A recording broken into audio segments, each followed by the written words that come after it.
Isang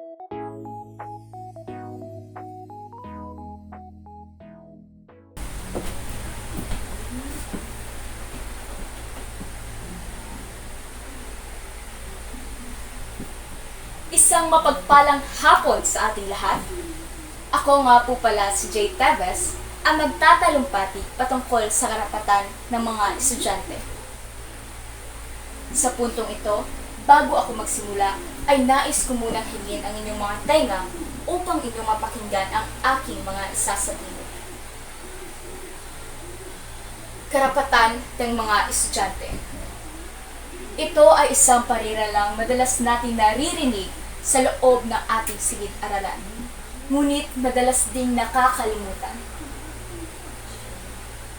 Ang karapatan ng isang estudyante ay hindi lamang patungkol sa pagkatuto, kung hindi pati na rin sa pagkilala sa kanilang pagkatao, mga pangarap at boses.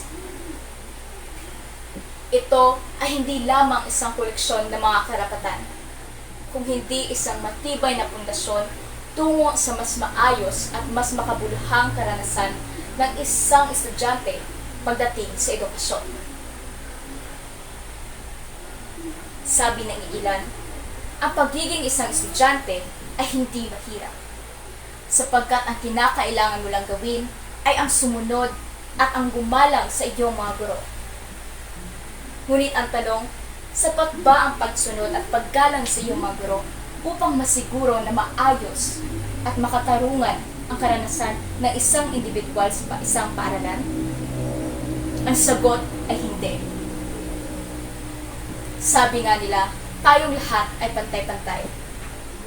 Mapamayaman man, mahirap, bata, matanda, mapa-estudyante man, o guro. Niniwala ako na kung tayong lahat ay pantay-pantay, dapat pantay rin ang trato natin sa isa't isa. Na kung dapat na respetuhin natin ang mga guro o kung sino mang taong may mataas na panunungkulan sa loob ng paaralan, nararapat din nila tayong respetuhin pabalik. Dahil hindi nangangahulugan na kung ikaw ay may mas mataas na posisyon kumpara sa isang estudyante, ikaw ay may karapatan ng sila'y ipahiya o pagmumurahin sa harap ng isang paaralan o sa loob ng silid-aralan. Oo, at mahalaga ang paggalang ang pagsunod sa mga guro. Ngunit, ang tanong ko, nararapat bang igalang ang isang taong wala namang paggalang sa atin? May mga pangyayari na nababiolate o naiignora ng isang tao, mapakapwa estudyante man o guro, ang karapatan ng mga estudyante. May isang beses na kung ang isang estudyante ay nagtaas ng reklamo o concern sa isang silid-aralan, imbis na sila ay sagutin ng maayos, sila pa ay sinasagot sa pamamaraang pilosopo o hindi makatarungan, sa pamamaraang sarkastiko. Ang tanong ay makatarungan ba ito?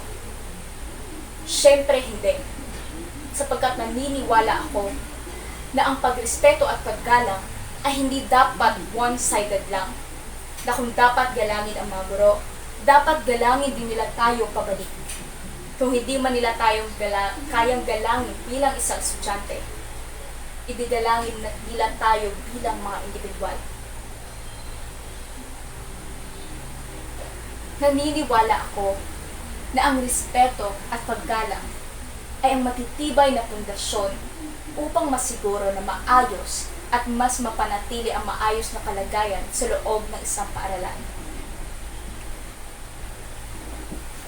Ang karapatan ng isang estudyante ay hindi lamang tungkol sa pagkatuto, kung hindi pati na rin sa pagkakaroon ng karapatang bumoses, pagkakaroon ng karapatan na ipahayag, isalita, o ipamungkahi sa kanila ang kanilang mga ideya. Ang karapatan ng isang estudyante ay tungkol sa pagkakaroon ng ligtas at mapagkakatiwalaang kapaligiran sa loob ng paaralan, kung saan sila ay makakapag-aral ng walang takot sa pang-aapi o diskriminasyon. Kung kaya't sama-sama, ating itaguyod ang ating mga karapatan, hindi lamang bilang isang estudyante, kung hindi pati na rin bilang isang individual. Sapagkat tayo ay mga estudyante, at hindi estudyante lang. Muli, ako nga po pala si Jay Tagas, ang taga-talumpati na nag-iiwan ng katagang. Ang karapatan ng isang estudyante ay hindi lamang isang koleksyon ng mga karapatan, kung hindi isang matibay na pundasyon tungo sa mas maayos at makatarungang karanasan sa edukasyon. Maraming salamat po sa pakikinig.